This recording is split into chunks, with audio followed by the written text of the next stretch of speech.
Hi, my name is Robert Chelle with Chelle Law, and my firm assists physicians with employment contract issues.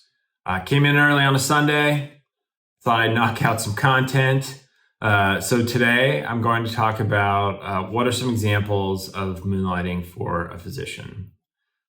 So there's really two things to think about. When a physician signs an employment contract, it's very likely there'll be a clause in there that is listed as either exclusivity or outside activities, which prohibits the physician from doing any kind of moonlighting, locums, side work at all involving the practice of medicine without getting the written approval of the employer. So we're going to get into that in a second. Now, moonlighting as a physician in general means they are working for another employer, outside of their main full-time job. Shift work, specialties are probably the ones that do this the most. So ED, hospitalists, if they're working 7 on, 7 off, which is a pretty normal, schedule for a emergency medicine physician or a hospitalist. If they have, that 7-day off, then many times they'll want to pick up shifts elsewhere. And so in that case, that would be considered moonlighting. Now, going back to if a physician is employed. So let's just take a hospitalist employed by a hospital. So physician is employed with a hospital, sign an employment agreement. The employment agreement is going to state either this is your exclusive employment, this is your full-time job, this is the only job you can have without getting our written approval in order to do something else. In that situation, if the physician wanted to work outside the organization, so maybe doing some locums or picking up shifts at another local hospital, the employer would have to say, yes, we agree that you're allowed to do this, and it's fine. Now, in that scenario, if an employer says the physician can moonlight, then usually there'll be a couple things the physician has to do. So first, the employer will likely require that the physician provide proof of professional liability insurance, so malpractice insurance, to their employer. So if a physician is working outside of their full-time job, that employer is going to say, look, yes, you can work elsewhere, but you need to show us that you have malpractice insurance for that job specifically. The malpractice insurance is employer specific for a physician. So a physician doesn't just have one malpractice policy that covers any practice of medicine anywhere at any time. That's not how it works. It's employer specific. So the physician will have malpractice insurance policy for their full-time employer.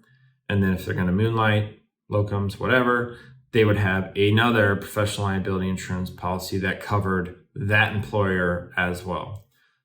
So many employers just don't want to deal with issues if that physician isn't insured, or maybe the physician doesn't even understand that they need insurance for that position. Whoever is hiring them to do moonlighting should know that they need a different policy as well. But that's one of the main concerns why employers don't let people moonlight or do locums without having that proof that they're going to be insured in that position. Another consideration is competition. Many employment agreements will state that the employee cannot compete with the employer during the term of the contract and then after the contract terminates as well.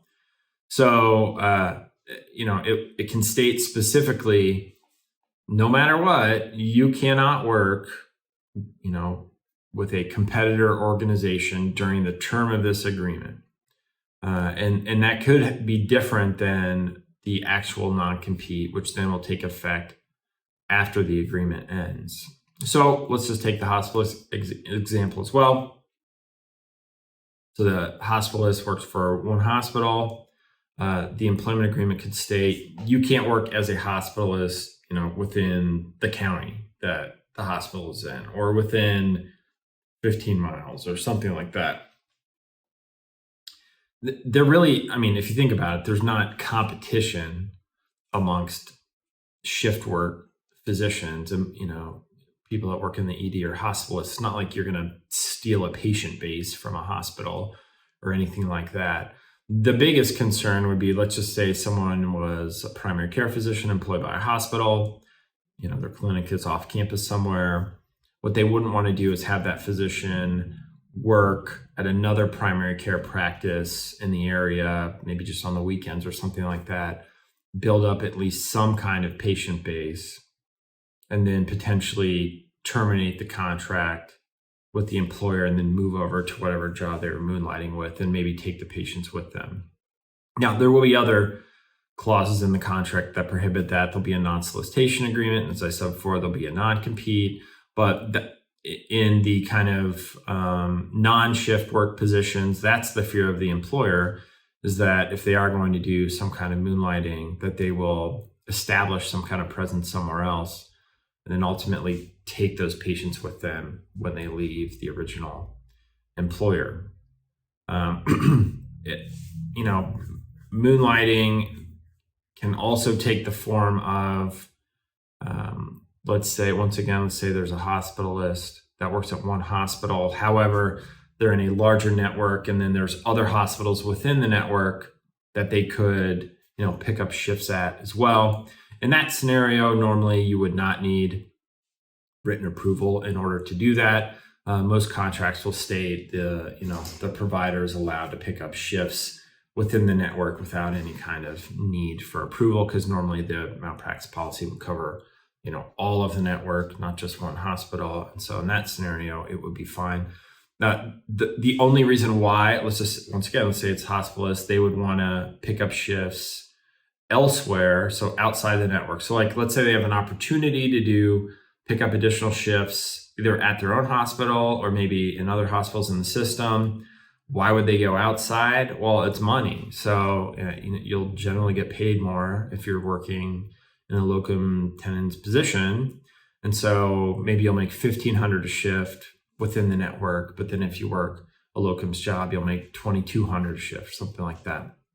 So that's why that physician would want to work outside the organization, simply because they can make more. So anyway, that is some examples of moonlighting for a physician. Hopefully that was helpful. If you have any questions, you can always give us a call.